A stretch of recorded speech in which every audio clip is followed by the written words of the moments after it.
E aí galera, vamos agora ver uma parada que eu tô ligado que muita gente acha chato e de fato é um pouco maçante, mas tem que ser feito e por favor veja essa aula.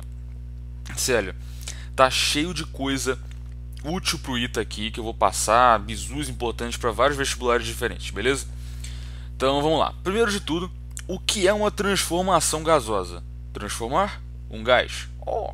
Não, sério, tem coisas diferentes disso. Coisas que provavelmente você não tá ligado. Exemplo, primeira coisa, assim que essa porra. Ah, tem que colocar no modo de edição. Tá. Primeira coisa, o número de partículas tem que permanecer rigorosamente constante. Ah, se você deixar um. Cara, se você deixar um buraquinho no recipiente que contém o gás e deixar o número de mols sair, o número de mols diminuir, não é uma transformação gasosa, porque você não está transformando o gás. Você está deixando ele sair, caralho. Então não é uma transformação de gás. Outra, eu tenho gelo que vira água e vira gás. Não é uma transformação gasosa, porque houve variação do número de mols. Beleza? Então, mantenha isso aqui fresco na mente, tá? Mas enfim, vamos ver agora as transformações, lembra mais tarde? Vamos ver agora de fato as transformações de gases, beleza? A primeira que foi estudada no século 17. Tá. A primeira que foi estudada foi uma no século 17, que é a isotérmica, ou seja, transformar um gás ideal, mantendo, obviamente, como dito anteriormente, o número de mols constante e a temperatura constante. É a lei de Boyle-Mariotti. Não sei quem é esse maluco, só sei quem é esse cara, beleza? A lei de Boyle, como todo mundo chama, é basicamente o seguinte: se eu pegar a pressão de um gás em um estado inicial 1, ela vai ser, multiplicá-la pelo seu volume no mesmo estado, ela vai ser igual a todos os produtos dessas grandezas em todos os estados subsequentes. Ou seja, qualquer estado que eu pegue. Se eu pegar, a pressão está 1 atmosfera no estado inicial e volume está 2 litros. Aí, sei lá, eu pego 0,5 atmosferas em outro estado 2, vai ter que ser 4 litros de volume. Então eu pego, sei lá, 10 atmosferas aqui, o volume vai ter que ser 2 litros. E assim por diante, obviamente, mantendo a temperatura rigorosamente constante. Beleza? No fundo, isso aqui significa o seguinte: pressão vezes volume é uma constante. Tudo bem? Suave, né? De boa. Agora, tem que saber o nome da lei, tá? Vez ou outra, vestibulares podem vir a cobrar o nome, então é bom estar ligado, tá? Eu não sei. Pra mim, é fácil decorar com a do Boyle, não sei porquê, mas é. Curiosidade, coisas importantes você tem que saber. O gráfico da pressão por volume é um isotérmico equilátero. Mas por que é um isotérmico equilátero? Simples, porque se você isolar a pressão em função do volume, você vai ter uma constante vezes o inverso da variável x, que no caso é o volume, certo? E como você bem sabe, da geometria analítica, embora a gente tenha aqui a equação de uma hipérbole seja dada da seguinte forma, se você brincasse aqui com uma rotação de eixos em 45 graus, etc, você vai ter que y vai ser igual a 1 por x. Essa é a fórmula da hipérbole equilátera, certo? Por isso que a isoterma, que a gente chama, né, o gráfico da isoterma, é o gráfico onde... A isoterma, para todo mundo saber, a isoterma é o lugar geométrico no gráfico onde a temperatura é constante. Então, aqui a temperatura é T, aqui é T, aqui é T e assim por diante. Beleza? É o lugar geométrico dos pontos onde a temperatura é constante. Mas enfim, o ponto que eu quero chegar é esse aqui. Cara, vem uma coisa interessante. E o ITA pode vir a cobrar muito isso aqui. O ITA, o IME, etc. E se eu pegar essa isoterma daqui? A minha pergunta é: qual temperatura é maior? Resposta: T2. Quanto mais afastada da origem possível, maior a temperatura. E por que disso? Vamos pegar o seguinte caso. Vamos pegar um caso em que, no caso da atmosfera, certo? Melhor. Vamos pegar o seguinte caso. Eu tenho aqui um recipiente qualquer. Eu tenho um frasco, uma panela. Eu tenho uma garrafa d'água. Tudo bem? Uma garrafa d'água e nela tem vapor d'água somente, certo? Aí o que acontece? Eu coloco ela na temperatura de, sei lá, 100 graus Celsius. Ela vai possuir uma pressão P1. Tudo bem? Agora, se eu pegar essa mesma garrafa d'água e esquentar, as moléculas lá dentro vão estar muito mais agitadas, elas vão transladar com muito mais velocidade, o que vai implicar numa maior força que o recipiente vai ter que transmitir via impulso para a partícula para alterar seu momento. Então, P2. P2 é maior que P1, portanto T2 é maior que T1. Beleza? Ou você pode pensar da seguinte maneira, cara, o produto PV aqui é maior do que aqui, certo? Pressão aqui é constante, o volume aqui é menor que o volume daqui é menor que o daqui, o produto aumenta, logo a temperatura aumenta. Beleza? Tranquilo. Vamos para a próxima transformação gasosa, que é a lei de Charles. A lei de Charles, ela basicamente fala o seguinte: se eu estiver numa pressão, eu tenho aqui uma pressão e temperatura. Se eu aumento a temperatura mantendo o volume constante, a pressão vai aumentar na mesma proporção. Não à toa o gráfico é uma reta que passa pela origem. Ah, eu posso ter um gráfico assim?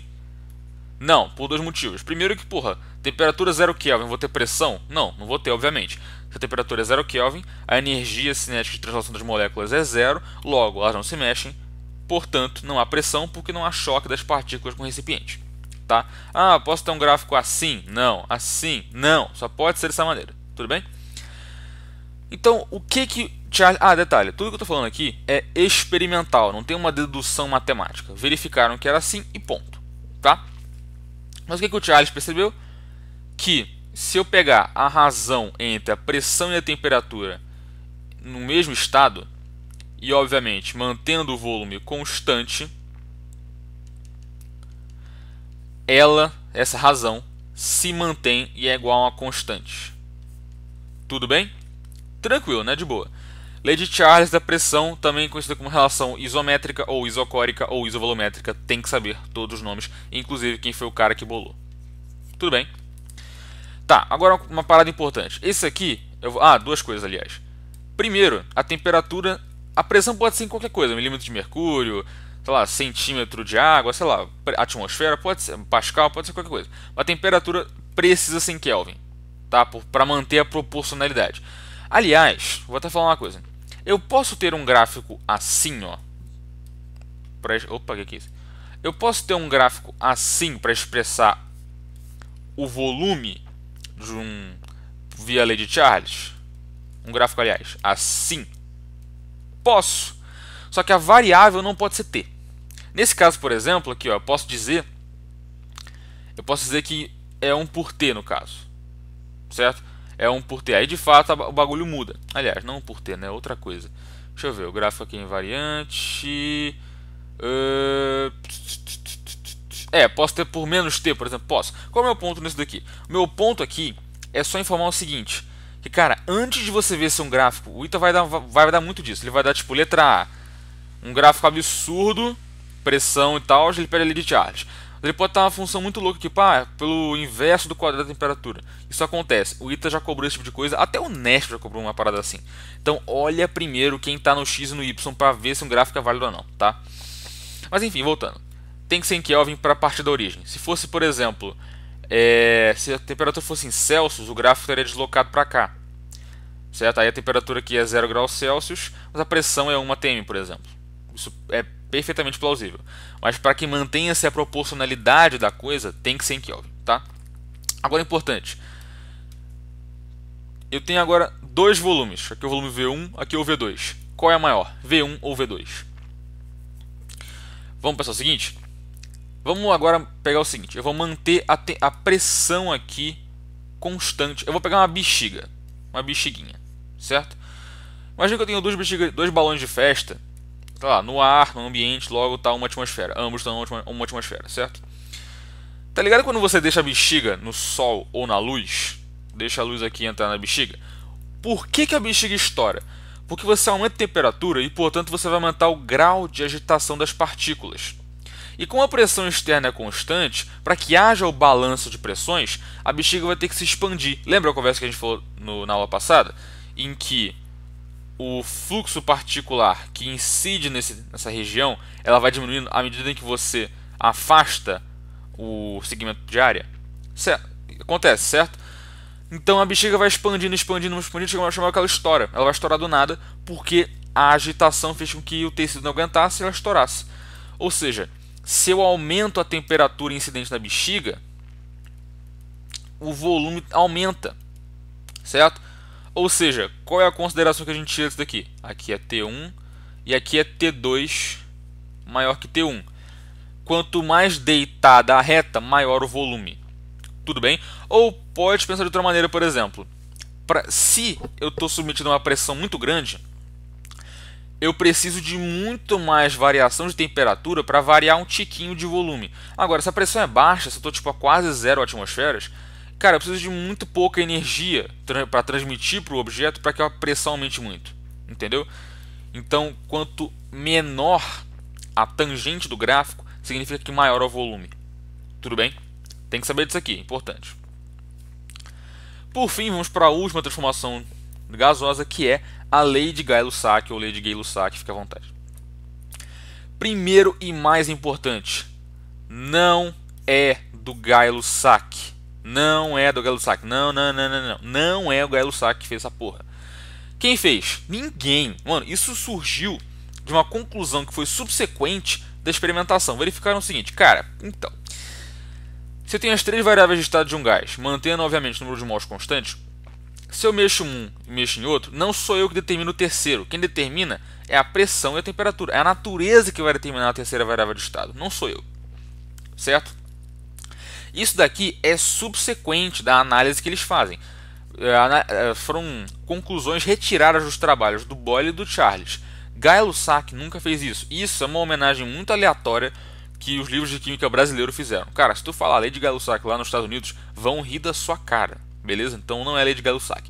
Mas eu estou colocando entre aspas porque vestibulares cobram ainda como lei de Gay-Lussac. Então, para tu conhecer, chama de transformação isobárica que fica bonitinho. Beleza? Bom, tranquilo. Basicamente é isso, né? Se eu tiver o volume no estado 1 e dividir pela temperatura, essa razão se mantém. Já estão de saco cheio de saber como é que é esse negócio. Isso é igual a constante. Tudo bem? Só para avisar, essa constante K que eu estou colocando não é igual às outras, tá bom? É diferente. Tá. Isso aqui, obviamente, mantendo-se a pressão constante. Essa reta é o lugar geométrico de todos os pontos onde a pressão é constante. Beleza? Da mesma maneira da outra reta que eu fiz anteriormente. Agora vamos lá. E se eu puxar outra reta? Se eu puxar... caralho. Se eu puxar... Puta que pariu. Se eu puxar outra reta... Foda-se. Outra reta P2 aqui. Qual pressão é maior? Vamos pensar o seguinte. Se eu tiver... vamos pensar de duas maneiras. Tudo bem? Seguinte. Vamos pegar dois recipientes. Dois frascos. O que acontece? Eu vou esquentar um e eu vou esquentar outro também. Mantendo, obviamente, dois frascos de volume igual. Tudo bem? Pensa o seguinte, cara. Se eu esquentar um a uma temperatura de exemplo, sei lá, 20 graus Celsius, ele vai estar numa pressão qualquer. Agora, se eu esquentar, a pressão precisa manter constante, porque eu vou fornecer mais energia cinética translacional, logo mais velocidade para as partículas, portanto, maior violência nos choques contra as paredes do recipiente, portanto, maior pressão. Então, como a temperatura aqui é maior, eu vou ter maior pressão na reta 2. Logo, quanto mais deitada está a reta, maior a pressão. P2 maior que P1. Isso é importante. Beleza? Para solidificar isso, questãozinha do IME. É uma questão velha, eu estou ligado, mas é uma questão importante porque até hoje, tanto em física quanto em química, o IME adora cobrar questão de gráfico. Então é para ficar viciadinho nisso aqui, tudo bem? Beleza, a questão é a seguinte. Essas são as transformações que ocorrem com um gás específico. Ele pede para você plotar isso nos gráficos de pressão e temperatura e volume e temperatura. Beleza? Pausa aí e tenta resolver. Bom, vamos lá. Quais são as transformações aqui que a gente tem? De 1 para 2 é a compressão isotérmica, 2 para 3 aquecimento isométrico, 3 para 4 é uma expansão isotérmica e 4 para 1 resfriamento isométrico. Vamos primeiro pensar. Bom, caso 1, vamos partir de um ponto qualquer aqui, beleza? Aqui está o nosso ponto 1. Aí ele fala, bom, compressão isotérmica. Se a compressão é isotérmica, eu já sei o seguinte, que precisa ser uma reta paralela ao eixo Y da pressão. Por quê? Porque a temperatura não pode variar. Se eu mexer para cá ou para cá, a temperatura varia. Então eu preciso manter nessa reta suporte, tá? Então toda transformação que acontecer ocorre ao longo dessa reta. Tá, compressão isotérmica. Comprimir é você reduzir o volume. E se a temperatura manter constante, a pressão vai aumentar, certo? Então, ó, deixa eu só modificar um pouquinho aqui. Então, o que vai acontecer? Eu vou ter a seguinte transformação. A pressão vai aumentar de 1 para... Deixa eu fazer uma linha reta só. De 1 para 2. Tudo bem? Então, aqui, compressão isotérmica. 1 para 2. 2 para 3, eu tenho um aquecimento isométrico. Ah, rapaz, aquecimento isométrico. O que isso quer dizer? Eu vou baixar aqui os pontos, porque senão vai ficar muito feio aqui. Pera lá. Aquecimento isométrico quer dizer o quê? Bom, eu vou aumentar a temperatura, a pressão consequentemente vai aumentar. Mas por que a pressão vai consequentemente aumentar? Porque o volume está igual. Se o volume está igual, meus senhoras e senhores, se o volume está igual, temos a lei de Charles atuando, né? Se a lei de Charles atua, então a gente vai fazer o quê? A gente vai traçar uma reta suporte que parte da origem, atinge o ponto 2 e passa pelo ponto 2. Esse aqui é o volume V1 que tem que ser mantido constante. Todo ponto ao longo dessa reta tem o mesmo volume. Então a transformação que há aumento de temperatura e tem volume constante precisa passar por essa reta daqui, certo? Logo, tracemos de 2 para 3. Beleza? Tranquilo. Então aqui está o nosso lindo ponto 3. Aí o que ele fala? 3 para 4, expansão isotérmica. Se a expansão é isotérmica, de novo, mesma reta suporte, paralela ao eixo P, ao eixo do P. Por quê? Porque a temperatura precisa se manter constante. Qualquer movimento horizontal que você faça vai alterar a temperatura. Então tem que acontecer ao longo dessa reta daqui, tudo bem? 3 para 4 é uma expansão isotérmica. Se a expansão é isotérmica, pela lei de Boyle, se eu aumento o volume, a pressão cai. Então a pressão tem que cair. Logo, eu vou ter aqui pressão caindo. Beleza? Aqui vem o pulo do gato da porra toda. O segmento... Deixa eu só traçar o ponto 4 aqui. O segmento 1,4 é paralelo ao segmento 2,3? Resposta: não. Não é paralelo. E por que não é paralelo? Porque pensa o seguinte, resfriamento isométrico é a próxima transformação, certo? Ou seja, eu vou reduzir a temperatura com o volume constante. Só que o volume tem que ser constante de 4. Não, o volume tem que ser constante em 4. Se o volume é constante em 4, eu tenho que traçar uma reta suporte que passe da origem e cruze o ponto 1,4. Isso vai acontecer, tá? Não tem que garantir, provar isso não, tá tranquilo. E tem que resfriar. Só que essa inclinação de reta aqui é diferente dessa. Então não podem ser paralelos. Essa aqui e essa podem ser. Isso aqui é um trapézio no fim das contas, né? Paralelo, paralelo, mas esses aqui não são tão paralelos. Certo? Então, não. 1,4 não é paralelo a 2,3. Porque estão em retas suportes convergentes, retas suportes concorrentes, que concorrem na origem. Tá bom? Por que concorrem na origem? Porque para garantir a lei de Charles tem que haver proporcionalidade. É a famosa regra de 3. E para haver proporcionalidade, a reta parte da origem sempre. Porque eu posso dobrar aqui e dobrar aqui. Tudo bem? Beleza. E como o volume, né, tem que ser constante, essa é a reta suporte. Tá bom? Agora, no gráfico de volume e temperatura, é interessante também. Vamos lá. 1, 2. Compressão isotérmica. Eu vou ser mais rapidinho aqui nessa, tudo bem? Alguma dúvida, deixa nos comentários. Vamos lá. Compressão isotérmica. Bom, compressão é comprimir. Logo, eu preciso reduzir o volume na temperatura constante. Então, aqui está o estado 1. Estado 1. Então, parte-se daqui, mantém-se na mesma reta suporte da temperatura, porque a temperatura mantém constante. Compressão, reduzir o volume. Então, aqui, 2. 2 para 3, aquecimento isométrico. Se o aquecimento é isométrico, o volume tem que manter constante. Logo, é uma reta que fica paralela ao eixo X, paralela à temperatura, para que qualquer movimento vertical, o volume vai mudar. Então, 2 para 3, aquecimento isométrico. Como aquece, você vai aquecer, então tem que aumentar a temperatura. Então, vem para cá. Tudo bem? Vai de 2 para 3. 2 para 3. 3 para 4, expansão isotérmica. Se a expansão é isotérmica, temperatura constante, já entenderam a lógica, não vou ficar repetindo, senão vai encher a porra do saco. Tudo bem? Então, 3 para 4, vai ser uma expansão isotérmica, o volume aumenta, tudo bem?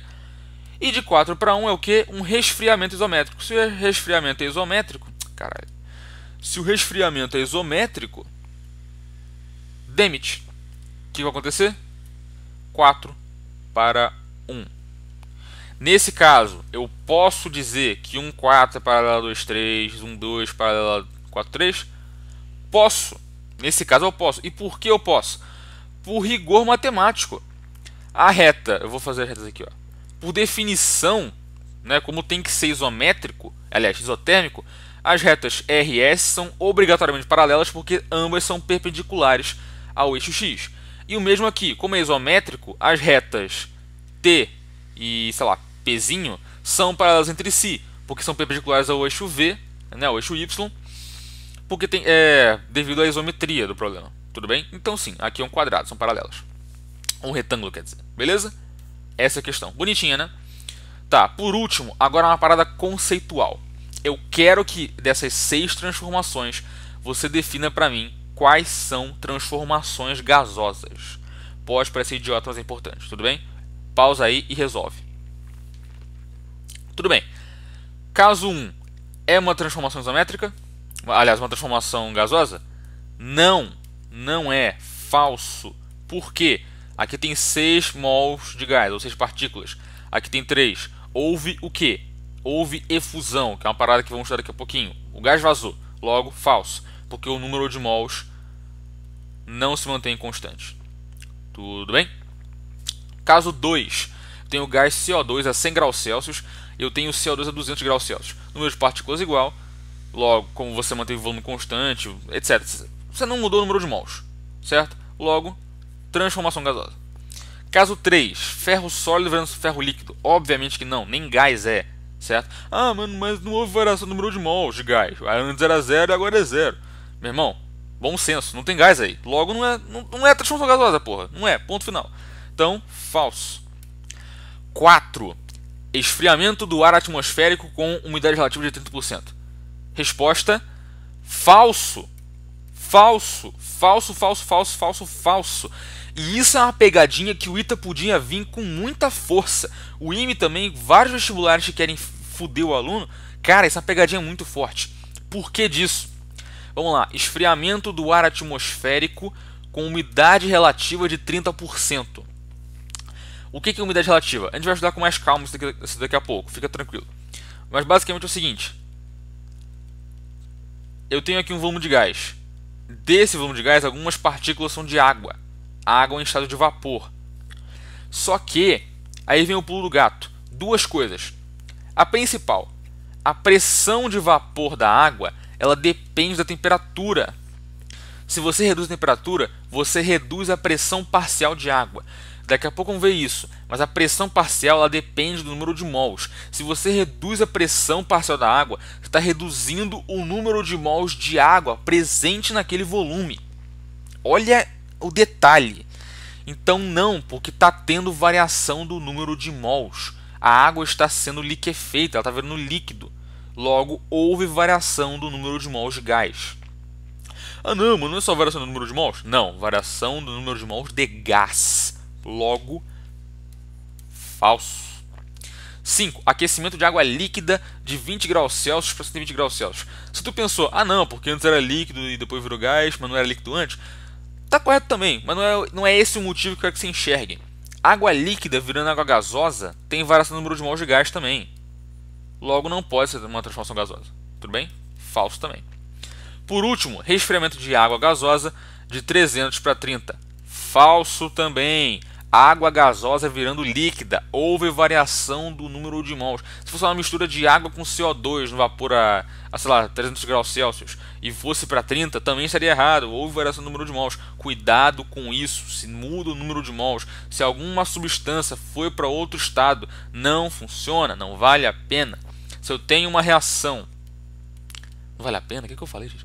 Se eu tenho uma reação, Haber-Bosch, por exemplo, Nitrogênio, hidrogênio dando amônia. Houve variação do número de mols, não é transformação gasosa. E outra, você está mudando o gás, você não está transformando as variáveis de estado dele. Então antes que alguém chegou, ah não, se eu pegar então, sei lá, se eu pegar a reação, sei lá, deixa eu pegar aqui. Se eu pegar N2 mais O2 dando 2NO. Não houve variação do número de mols. O número de mols é constante. Logo, eu posso dizer... Não, não pode. Você mudou a porra do gás, meu irmão. Não faz sentido isso. Então não é transformação gasosa. Ponto final. Beleza? Claro, não tem que ficar picuinha com tudo isso daqui. Isso aqui é de menos. É só pra você ter o conceito bem fixo na mente. Tudo bem? Então é isso, galera. Falou, abraço, é nóis e tchau.